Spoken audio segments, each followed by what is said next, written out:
A Proteus, moderna empresa especializada em medicina e segurança do trabalho, está preparada para atender e implantar as necessidades de saúde e segurança do trabalho e do e-social na sua empresa. Acesse proteusmedicinadotrabalho.com.br ou ligue 2725-0878 e conheça todas as soluções inteligentes que oferecemos. Proteus, qualidade reconhecida e certificada ISO 9001-2015. Barbecue House, seu churrasco na medida certa. Completo churrasco tradicional brasileiro com acompanhamentos. Opções em combos, pratos executivos, quentinhas e sobremesas variadas. Experimente, vire cliente. Barbecue House, seu churrasco na medida certa. Peça seu cardápio pelo Zap 99214-6259. Acesse o site barbecuehouse.com.br. Barbecue House, na rua Heloísa Monteiro da Paixão, número 9, Parque Santo Amaro. Delivery 99214-6259.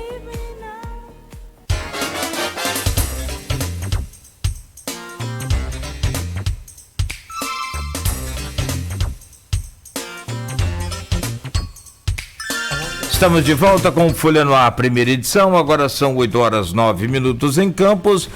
E lamentavelmente, logo hoje, né, sem streaming, qualquer dia, né, a gente sempre tem aqui ilustres convidados, então é muito lamentável. Infelizmente, a nossa internet reserva, digamos assim, também teve problema, porque trocou o sistema e aí é preciso trocar todo um cabeamento que passa de uma rua para outra.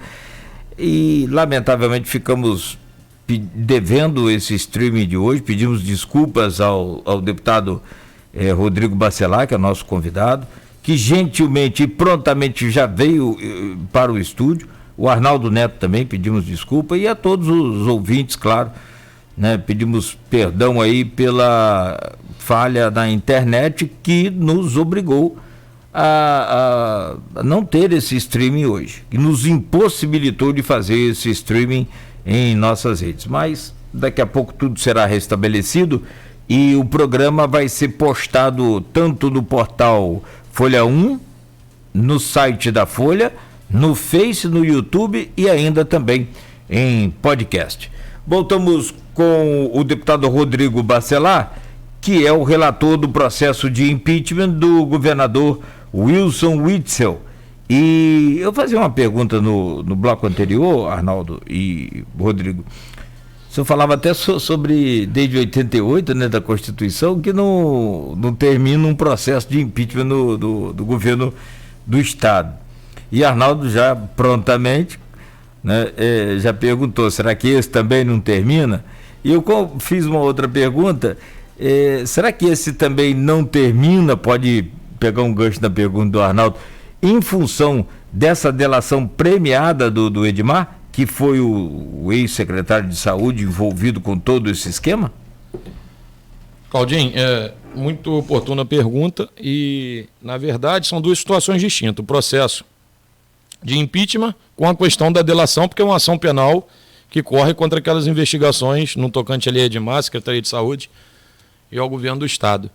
Obviamente, se dentro dessa delação, uma vez homologada, porque a gente sabe que está em análise de homologar ou não, se é verdade ou não, mas geralmente onde há fumaça, né, o que a gente aprende na vida, há fogo. Então, bem provável que esteja fazendo, e que, antes de mais nada, acho uma pena, porque, humildemente falando, eu achava Edmar um bom secretário, um secretário que colocava a cara a tapa, estava sempre cedo ali trabalhando, muito participativo, tinha feito um grande trabalho no hospital chamado Pedro Ernesto, quando ele geriu aquele hospital, e, enfim, não sei quais os motivos, e aí só o tempo, só as explicações dele, na defesa dele principalmente, vai poder trazer elucidações para a gente do que levou a fazer, ou ao tamanho real da efetiva participação dele em alguma coisa errada.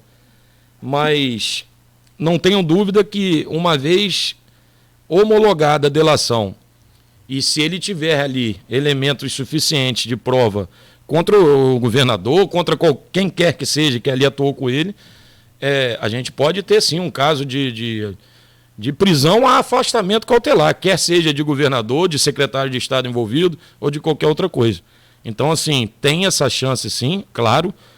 A gente sabe que o judiciário hoje tem sido implacável no tocante às ações penais que correm, mas, repito, acho que tem que ter muito zelo, muito cuidado nessas questões de delação, principalmente porque a gente não pode mais viver delação por delação. A gente sabe, e aí o tempo que eu, uma hora ou outra, atendo um cliente, principalmente dentro de presídio, né? Quando a gente vai atender um cliente, a gente sabe que o cara está emocionalmente abalado, o cara está estragado, o cara está sob pressão da família, o cara está sob pressão do Ministério Público. Então, muito cuidado naquilo que é jogado, porque o que é verdade tem que ser falado, tem que ser provado, ponto. Mas a gente vê muitos casos também de delação, que eu não gosto de Arnaldo, vou citar aqui também, que eu entregava uma bolsa de dinheiro a ele.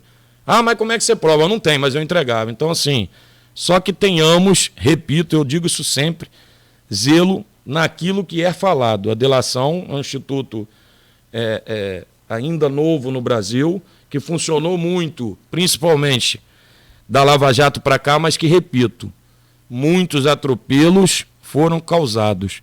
A gente tem que ter muita preocupação em respeitar a Constituição e o direito de defesa de cada um. Agora, repito, está aprovado? Não, tem aqui, Cláudio, eu tenho aqui a imagem dando a sacola de dinheiro a Arnaldo, que eu desviei não sei da onde. Aí sim, o duro rigor da lei para quem quer que seja. Então, só chamando a atenção disso, mas não tenho dúvida que a vida do núcleo duro do governo não está fácil, não são só essas investigações. A gente sabe que a primeira-dama, da mesma forma que foi a primeira-dama anterior, cometeu os mesmos tropeços, mas, repito, vamos ver o que é verdade, o que não é, o que foi trabalhado, o que não foi, que é muito fácil falar, recebia da empresa tal, mas se ela trabalhou, se tem processo correndo, vamos supor, no Tribunal de Justiça, a gente sabe, e é um direito que ela tem de advogar, ainda que essa empresa aqui preste serviço. Aqui eu estou ampliando a discussão, né? Ainda que a empresa preste serviço para alguém que é duvidoso, não interessa.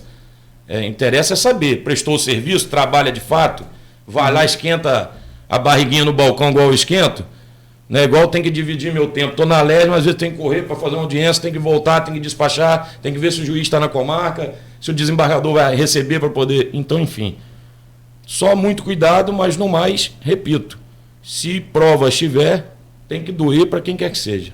Agora, só para deixar claro, caso venha a ocorrer um pedido de prisão, tem que lembrar também que o STJ está em modelo de plantão, né? Tem toda essa questão aí, ele precisa de autorização do STJ para que se prenda o governador do estado, mas caso isso venha a acontecer, não anula de maneira nenhuma o processo de impeachment, são duas ações distintas, né? Perfeito, Arnaldo.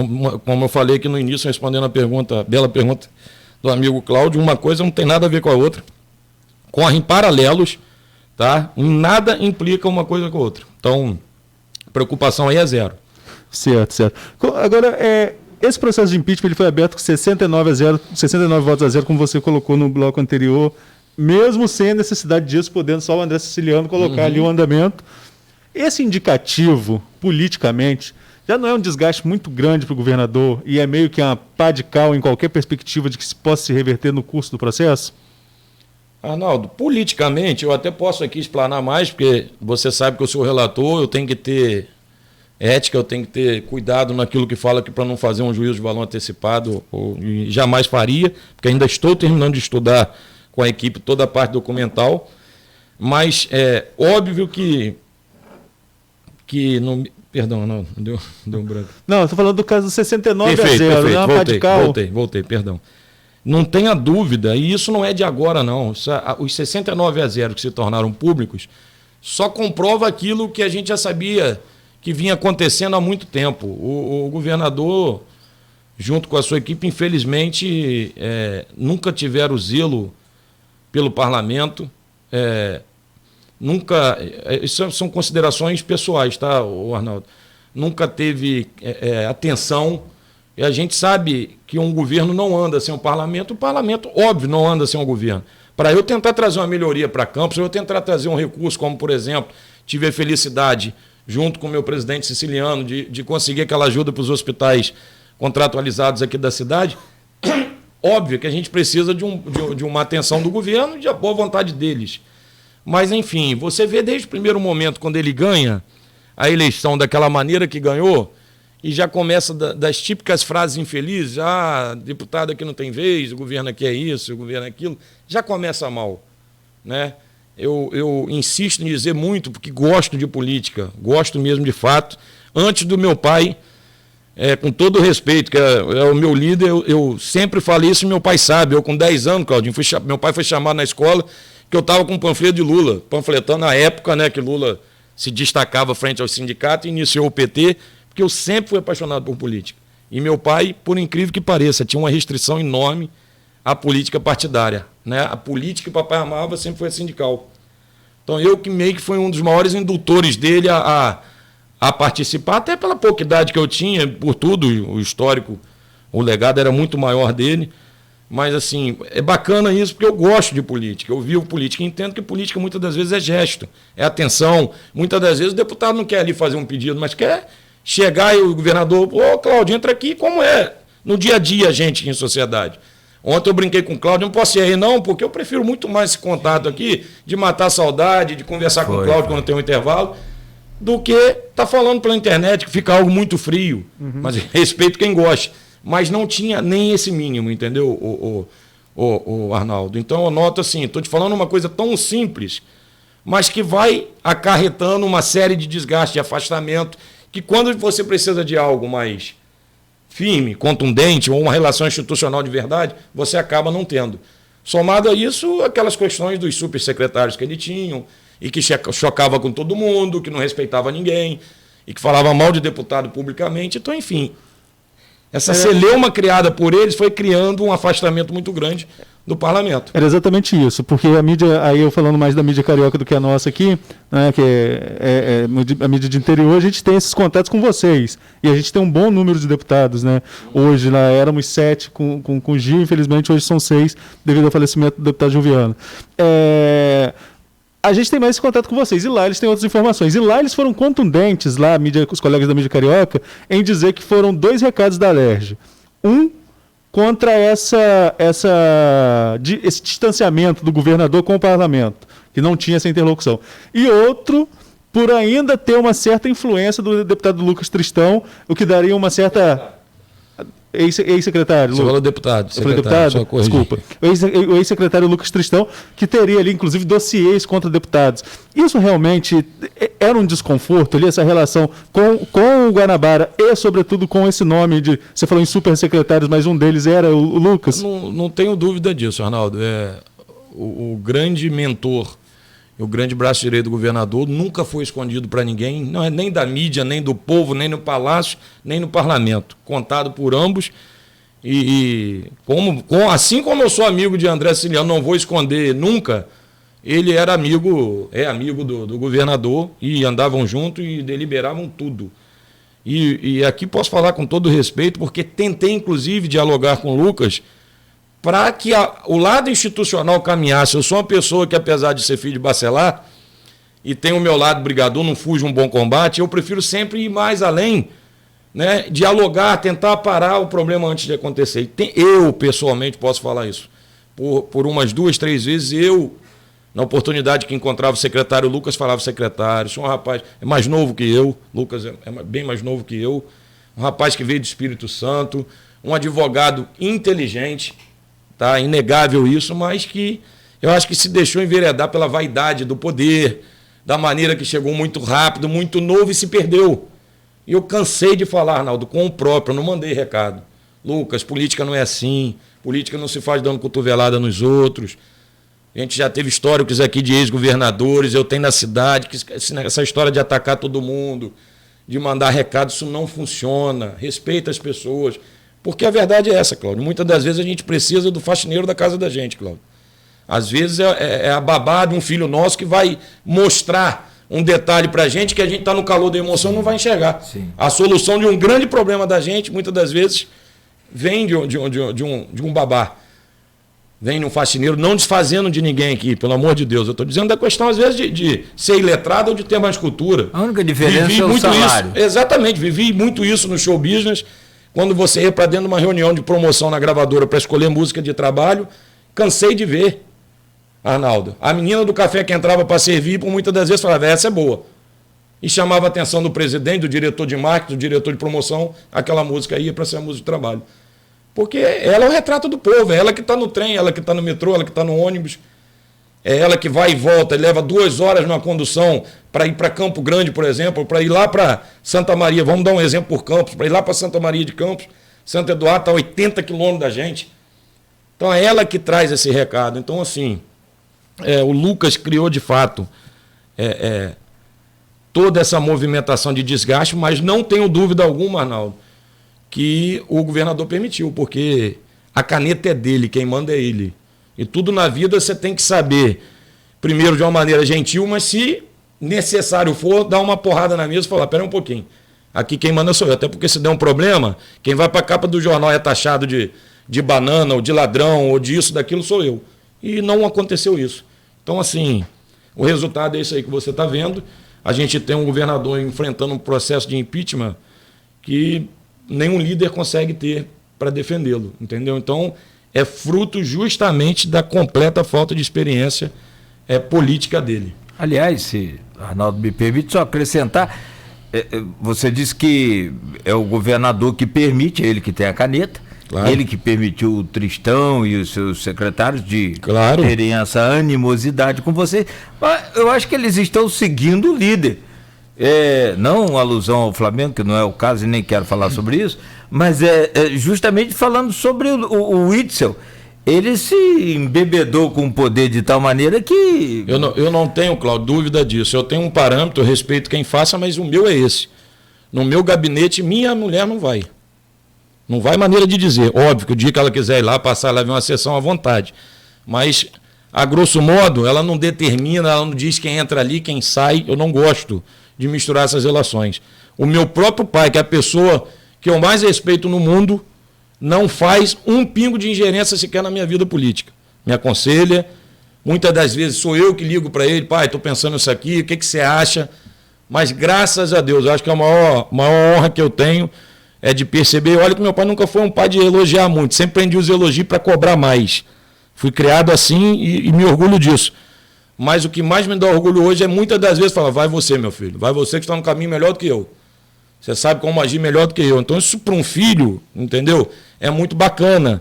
Então assim, estou dando um exemplo de dentro de casa para transportar principalmente para ali, porque é inconcebível você estar numa relação institucional que você gere um estado do tamanho e da importância que é o Rio de Janeiro, que é a segunda maior economia depois de São Paulo, mas a gente sabe que todos os atrativos e atenção sempre foi o Rio. O Rio consegue ganhar São Paulo quando o assunto é chamar a atenção, é seu foco, seja para gravar uma novela, né? Seja para um assunto... Cartão postal para o mundo. Né? Exatamente, de macroeconomia. Então é inconcebível, Arnaldo, que tenhamos atitudes ainda hoje em relações políticas em que a mulher manda... o outro que dá pitaco, não pode ter isso.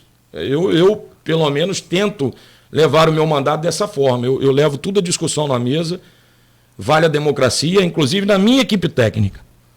Para você ter um exemplo, a gente vem discutindo as provas, relatórios, tem dia que eu saio dali fiquei vencido. Estou com 8 ali trabalhando. Eu acho essa tese melhor. Não, uma pessoa está achando essa aqui, perdi. De 8-1, estou com 7, estou com 6 pessoas ali, perdi de 6-2, vai valer o que a maioria quer.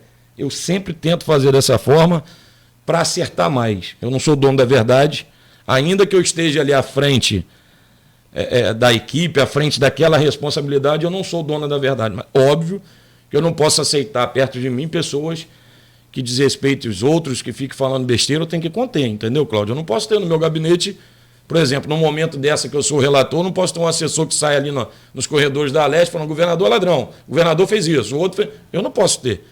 Porque por mais que seja uma opinião particular daquele assessor meu, ele está refletindo no meu gabinete. O crachá dele é do meu gabinete. Então, ele tem que saber que ainda que no seu coração você esteja convencido disso, cuidado porque você me compromete. Então, são esses detalhes da política que a gente aprende, né, no dia a dia que eu acho que sempre faltou. E dentre outros menores que a gente ficar falando aqui...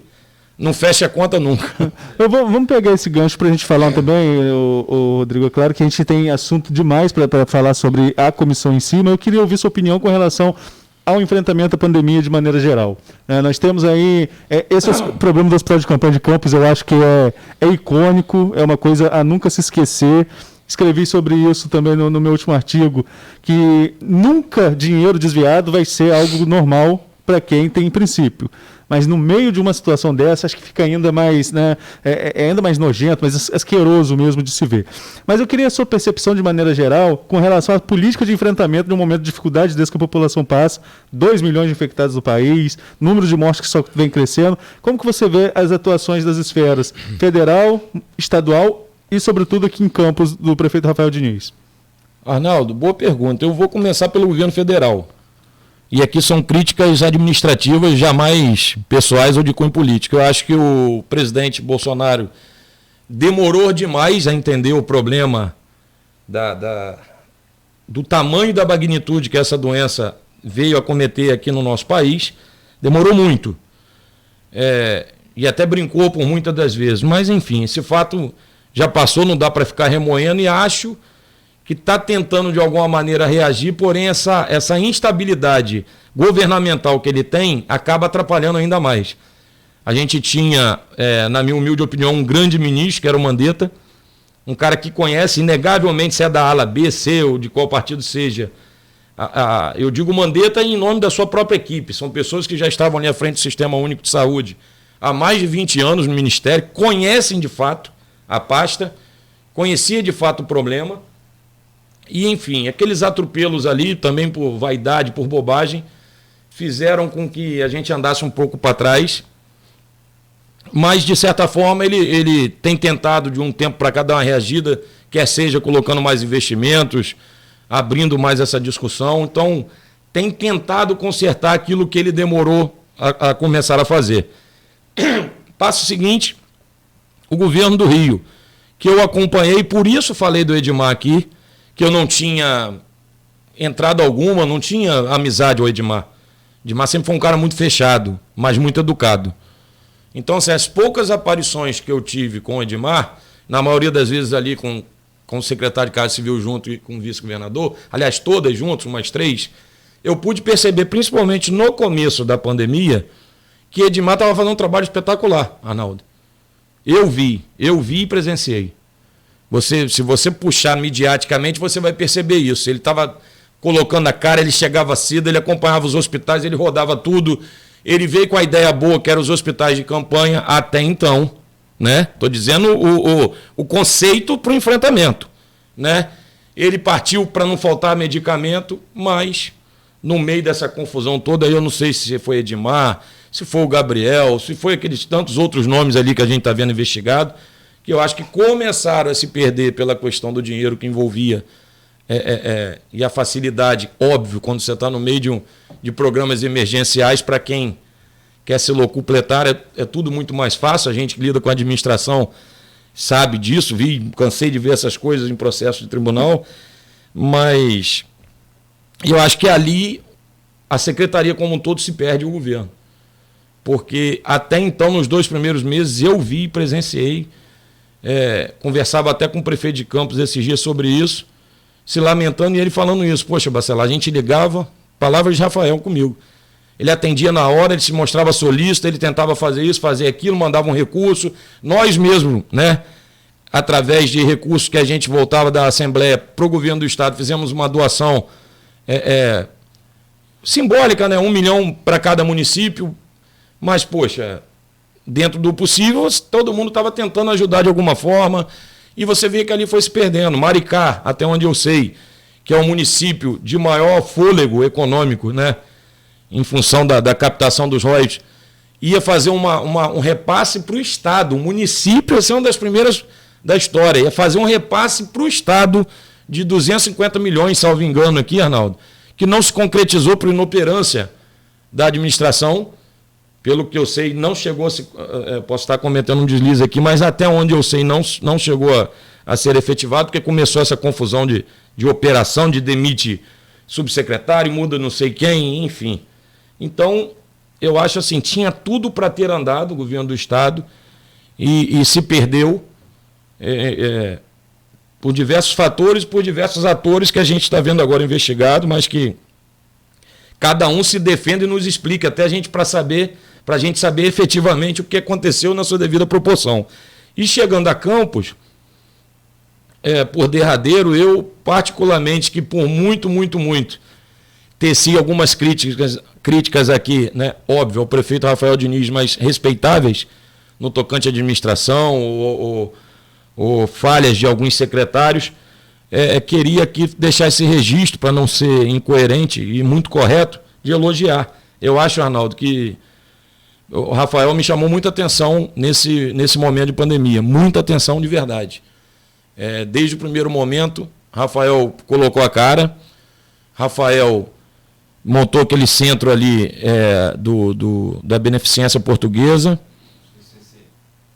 Isso, perfeito. O Rafael trouxe e pediu até uma intervenção junto a mim e ao secretário André Moura à época, de trazer, me fugiu o nome dela, chefe dessa parte de controle da pandemia aqui, que é uma bombeira militar, esposa do doutor Enilton.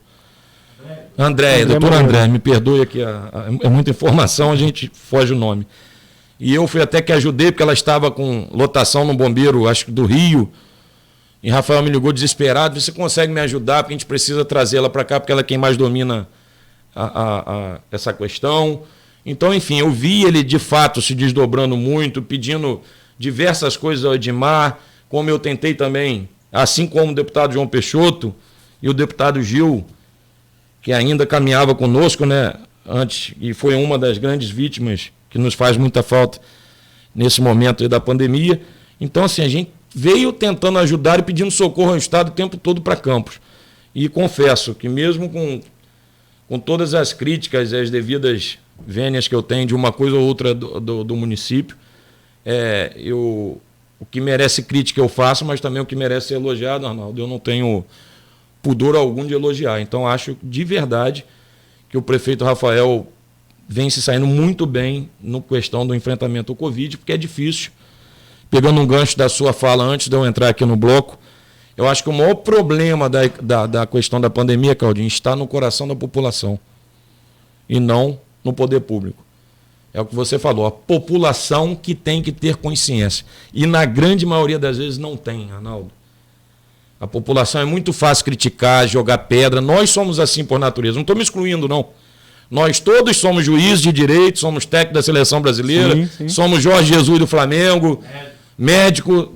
Toda a população tem esse defeito cultural de achar que entende de tudo, que faço o que quero. Então o problema é muito mais cultural e educacional nosso, sociedade, enquanto povo, do que do poder público. Se eu não tenho o que comprar, Claudinho, ainda que você me fale, eu estou 140 dias em casa, dane-se. Mais vale a minha vida, a vida do meu pai, da minha mãe, do que um shopping. A gente tem que ter coerência disso. Eu sei, não é escondido de ninguém, eu sou um gordinho que tem problema com obesidade, entendeu? Engordei, Arnaldo. Já vim engordando porque eu me dedico muito e isso, eu engordo muitas das vezes sem comer. Porque todo mundo porque eu trabalho muito, mas óbvio que você em casa você fica uma draga. Eu já sou a cabeça não descansa, estou trabalhando o tempo todo. Mas vou fazer o quê, Arnaldo? Depois eu opero, eu dou meu jeito. Corro atrás, tento emagrecer, mas eu não tenho que pagar meu filho, né? Para minha mulher e vou para shopping fazer o quê? Sobre o risco de repente eu até ficar sintomático, mas para meu pai que tem 70 anos, que foi fumante, que tem um pulmão comprometido, passar uma doença para ele, perder a vida do meu pai, porque eu fui ao shopping. Então, assim, está no seio da população. Nós temos que tomar, tinha que fazer lockdown? Eu entendo que sim. Quando está no pico, tem que peitar, porque senão o povo não respeita. Isso é do povo. Achei uma falha também, e aqui é uma crítica respeitosa, Arnaldo, do Poder Judiciário, porque tinha que intervir naquele momento. O Poder Judiciário pegou e jogou no colo do Poder Político, que muitas das vezes é o mais criticado, não tem jeito. Nós somos a vitrine da rua. Aquele que o povo primeiro joga pedra é no político. Entendeu? Então o judiciário, que tem um poder de polícia muito maior do que nosso, inquestionável, tinha que naquele momento determinar também junto. Acabou, vai fechar. Como fez? Aqui em Campos fez. Nos outros estados, até corrigindo aqui em tempo, eu notei que foi mais benevolente, mas aqui foi feito, tanto pelo Ministério Público, quanto pela comarca aqui da cidade. Mas é isso, eu entendo que está na gente, não está... Você sabe que você tem que passar álcool, você sabe que você não pode coçar o olho, tomar cuidado se vai espirrar, evitar lugar, mas a pessoa insiste em fazer. Esses dias eu passei em frente ao Barra Shopping, eu fui para uma reunião ali na Barra, o Barra Shopping parecia que estava em promoção, liquidação de 80%. Natal. Festa, Natal, exatamente, Cláudio. Natal. Então... A Barão de Amazonas no primeiro dia, né? Nossa. Exatamente. Aí se você faz lockdown, a primeira coisa que o povo fala, prefeito, governador, desgraçado, quer me prender em casa. Se você flexibiliza, todo mundo quer ir de vez. Então não tem necessidade, tem que tomar cuidado, tem que entender que esse momento vai passar, né? Acima de tudo a gente tem que pedir a Deus, porque até para as autoridades constituídas e da Organização Mundial de Saúde é difícil, porque é um vírus muito novo. Todo santo dia é um protocolo diferente. O remédio tal não vale mais, e esse vale, volta a valer, porque é um vírus novo, em mutação o tempo todo. Então, assim, até para as autoridades que precisam trabalhar o vírus, está sendo muito difícil, porque cada dia é um protocolo diferente. Então, repito, e conclamo aqui a população, a gente tem que ter consciência que o momento é de ficar em casa. Vamos sair? Vamos sair. Eu sou igual a todo mundo, tem hora que enjoa, mas vão sair de que forma? Vou para meu carro, vou dar uma volta, vou olhar a rua, eu não estou em contato com ninguém, vou voltar para casa. Então, assim, são detalhes assim, que na verdade eu acho que está muito mais a responsabilidade na gente do que no poder público. Mas só uma questão aí do assunto pertinente à questão da avaliação dos governos. Volto ao líder maior do país em termos de política e de governo, que é o presidente da República, o Jair Bolsonaro, que nega o vírus. Esse é o maior problema, Cláudio. Como que então, você conscientiza o povo? Você tem um líder da nação que não usa uma máscara. É isso que eu quero saber, o que o senhor pensa. Não, eu não tenho o que pensar, tem que ser falado apenas. Eu acho que não tem nem pensamento, é a realidade. É a falta de responsabilidade e é o lado que eu sempre critico o Bolsonaro. O Bolsonaro tem que se controlar emocionalmente. Eu acho que o que falta ao nosso presidente é só isso. Entendeu? Cara que enfrenta a corrupção, que faz bacana, esse é o papel nosso. Mas tem que ter autocontrole também, porque ele é o grande incentivador da nação. A proporção que você vê um cara no meio da aglomeração, numa padaria, sem máscara, beijando todo mundo, comendo pão, dando a mão aos outros, como é que eu vou conseguir explicar para um pobre coitado que não tem tanta instrução que ele é obrigado a usar máscara, obrigado a ficar em casa? A conta não fecha, claro. É verdade. Agora, E agora só ele está com Covid. Nenhum dos outros, inclusive, nem a esposa também. Mas algumas pessoas tiveram contato com ele, inclusive o SCAF, né, da Fiesp. Pegou. Acabou pegando também. Bom. Agora, com relação ao hospital de campanha de Campos, desde o início, quando começou a montar ali no terreno da 28 de março, com o deputado Vladimir participando de vistoria, você começou todo esse discurso, quando falava sobre o hospital de campanha, envolveu o deputado federal Vladimir Garotinho também. Do seu ponto de vista, qual a participação do parlamentar, que é representante da região também, assim como você eleito, em outra esfera, mas é um representante da região, em todo esse processo? E o porquê que quase todas as suas posições políticas, nesse desdobramento longo, que nós, como jornalistas, ouvimos todos vocês, todos os deputados, com relação aos novos passos do processo, você sempre gostava de lembrar o nome do Vladimir? Arnaldo, eu simplesmente, eu tenho tentado levar a minha vida... Todo mundo sabe que não é segredo para ninguém dos lados opostos, politicamente falando, que caminham a família Garotinho com a família Bacelar, mas, acima de tudo, a gente tem que ter foco e união pela cidade. Então, eu procuro não levar nada para o campo pessoal, óbvio, até onde dá. Mas a questão do hospital, para ser muito claro e verdadeiro, o que aconteceu? Como eu te falei aqui anteriormente, meu contato com o secretário Edmar era praticamente zero. Eu tive um contato com o secretário Edmar, do qual já sabia que era muito ligado ali ao grupo do pastor Everaldo, que por sua vez é muito ligado à família Garotinho. Então, óbvio, a gente não é bobo, há caminhos que a gente procura nem ir, porque é normal. A gente sabia de algum interesse do PSC em caminhar aqui com a candidatura do deputado Vladimir em Campos. Então, há lugares que eu nem perco tempo para ir, que é óbvio que ele vai amassar meu cano, não vai me dar apoio nenhum institucional aqui para conseguir isso para a saúde, em vez de dar plataforma para ele. Então, meu contato ali era praticamente impossível, até que consegui aquela questão, e a prova maior, quando eu consegui a questão da ajuda dos 8 milhões para os hospitais contratualizados, eu me recordo que eu ainda brinquei com o vice-governador e com o André Moura. Falei, pelo amor de Deus, reforça aí com o secretário, que isso é uma ação que eu trabalhei e eu consegui. Eu sei que ele tem um carinho muito grande lá pelo outro lado. E me recordo que eles ligaram para o Edmar, eu falo com muito respeito, não tem nada demais, falaram, Edmar, essa questão aí foi construída pelo Bacelar, e esse mérito político aí é dele, hein? Estou só avisando porque lá era um tal de você chegava para despachar na saúde, chegava do nada a ala do deputado Vladimir. Então eu deixei bem claro aquilo. Então, assim, minhas aparições com o Edmar eram muito poucas. Até que, quando começa a questão do hospital de campanha aqui, eu recebo uma ligação do secretário, para minha surpresa, falando assim, o Bacelar, falou, ô secretário, você tem um contato com o prefeito de Campos? Eu falei, tem sim, senhor. Tem boa entrada? Eu falei, eu falo bem, não tem problema nenhum, não. O que o senhor está precisando?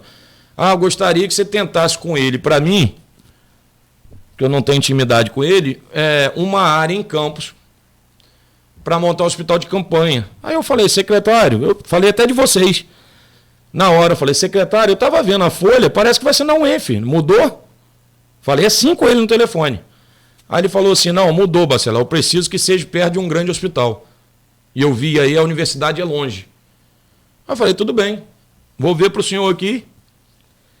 E falo, eu estava no meio de sessão da CCJ, dando parecer, estava numa confusão doida, eu liguei para o Alexandre Bastos, me recordo como se fosse hoje, falei, Bastos, tudo bem? O secretário me ligou assim, assado, vê se tem interesse de vocês aí, claro, estou só repassando o recado, ele está procurando uma área para montar um hospital de campanha e tem que ser próximo a um hospital de grande porte. Pensa em algum lugar aí, se quiser, eu te passo o telefone e a gente vai falando aí. Tudo bem. E eu acho que, se não me engano, o papai me liga, eu comento com o papai. O papai vai me dar ideia. Meu filho, que eu não bota na pecuária, no parque de exposição. É muito grande, ventilado, de fundo para o rio, não tem vizinho, e está a 1 quilômetro ali de Ferreira Machado em linha reta, em onde não tem trânsito. Eu falei, pô, pai, bacana. Aí liguei para baixo de volta. Falei, Bastos, isso estou vendo vocês noticiando, né? Que ia dar onde seria e tal. Ligo para baixo de volta, falo, Bastos, papai deu uma ideia boa aqui e tal. Ele é bacana. Eu tenho umas imagens ali de drone, já e umas fotos. Falei, então Bastos, passa para o secretário aí. Ou pede ao prefeito para passar. Estou te passando o contato, pode construir vocês aí. E aí me parece que o Edmar colocou um engenheiro lá da Secretaria de Saúde para já ir tratando, por causa dos termos, né, do local, disso, daquilo. E, inexplicavelmente, no outro dia, ou se eu não me engano, no mesmo dia à noite, a Folha da Manhã dá em primeira mão, via o deputado Vladimir, que seria em frente ao Shopping 28. Né? O que eu aqui desde já registro, que para mim foi uma escolha muito infeliz. A gente está em volta de diversos condomínios da cidade, numa área central, de frente para um shopping, mesmo que ainda estivesse fechado, mas que agora ia reabrir. Condomínio lateral, condomínio nos fundos, restaurante do lado, posto, enfim. Não é, na minha opinião, não seria uma área boa. Um vírus, que, repito, ainda é novo, você não sabia se ali ia irradiar pelo ar ali o entorno. Então, assim, achei uma escolha infeliz, mas, enfim, a mim competiu única e exclusivamente, Arnaldo, passar para o secretário uma melhor comunicação com o Poder Público Municipal para achar o lugar. E 2 dias depois, no outro dia, aliás, que a Folha anuncia, acontece aquilo tudo, eu confesso que eu fiquei chateado, porque eu tenho uma relação independente da institucional, que eu respeito muito, que é a relação de homem. A palavra de um homem, para mim, vale mais que um papel assinado. Eu fui educado assim, e assim eu vou levar para o meu caixão. Eu não gostei porque Edmar não me ligou. Não quero ser melhor que ninguém, tá? E não sou. Mas desde o momento que ele me liga, eu me prontifico a ajudar, mesmo só fazendo um intercâmbio de contato. Ele tinha que me ligar, irmão, quero te agradecer, mas deliberamos aqui isso e aquilo.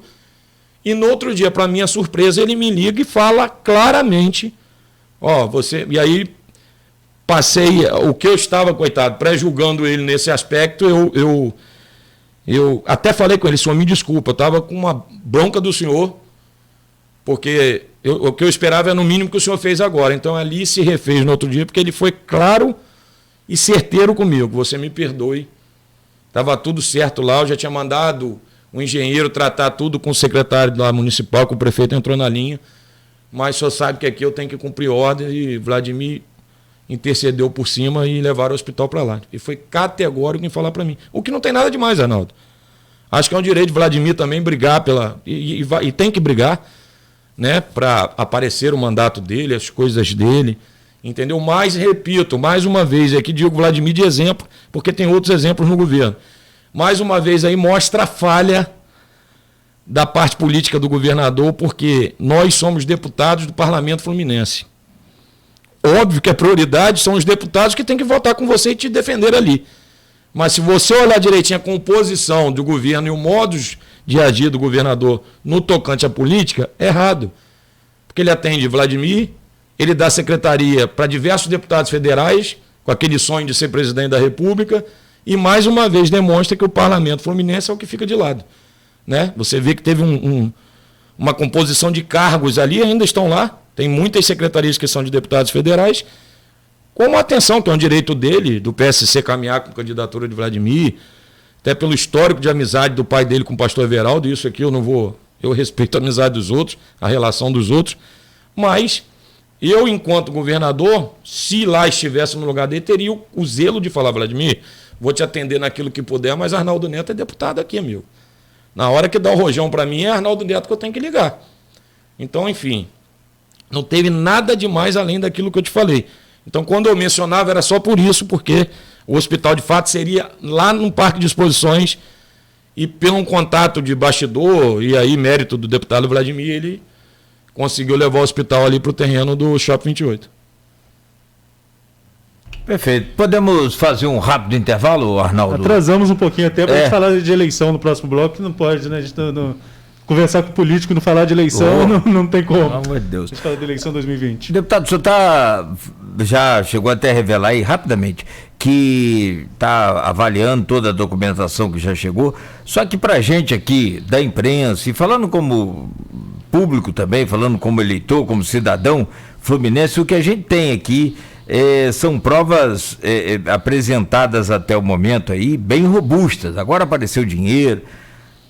A situação do governador está complicada, não está? Ele se safa dessa? Está muito difícil, mas repito aqui, Cláudio, está mais fácil para o trabalho da justiça do que o nosso, justamente porque essa parte maior do que você está falando, dos elementos probatórios que já vazaram na mídia, faz parte do inquérito que corre no STJ, e isso não nos foi franqueado. Então, infelizmente, no meu relatório, eu estou impedido de apreciar. Não posso, porque o que eu tenho é uma notícia ou outra que saiu, ou um pequeno pedaço de escuta que o próprio MPF colocou no site dele, aí é público, mas são elementos mínimos, mas que me impedem de atuar. A comissão não pode pedir à justiça? Nós pedimos e nos foi negado, pelo menos por hora. E como a gente tem prazo, se até a minha apresentação de relatório, o STJ, nós vamos reiterar novamente. Porque ele, inclusive, diz isso ali na negativa dele, ele diz que no momento oportuno eu posso reiterar. Eu vou tentar ainda assim, mas se eu não tiver, infelizmente, manda a lei e eu tenho que cumprir. Só trabalhar com aquilo que eu tenho nos autos, de fato, ofertado pelas instituições que eu requeri diligência. Perfeito.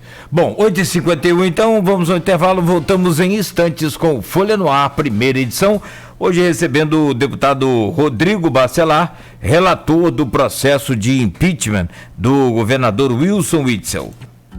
Super bom, super preços. Faça suas compras de forma fácil e segura com o Super Bom em Casa. Acesse www.redesuperbom.com.br, escolha seus produtos e pague com cartão